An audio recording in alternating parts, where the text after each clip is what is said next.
మహిళల భద్రతే లక్ష్యంగా అభయ కార్యక్రమాన్ని ప్రారంభించినట్లు హోంమంత్రి అనిత తెలిపారు. అనకాపల్లి జిల్లా పోలీస్ శాఖ ఆధ్వర్యంలో నక్కపల్లిలో ఏర్పాటు చేసిన అభయ కార్యక్రమంలో ఆమె పాల్గొన్నారు. మహిళల భద్రత కోసం పాఠశాలలు, కళాశాలలు, బస్టాండ్, రైల్వే స్టేషన్లలో అభయ ఫిర్యాదుల బాక్సులను ఏర్పాటు చేస్తున్నట్లు హోంమంత్రి వెల్లడించారు.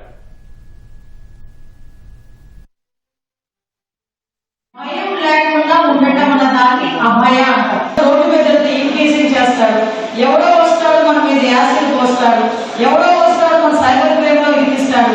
ఇలాంటి భయాలేమీ లేకుండా ఒక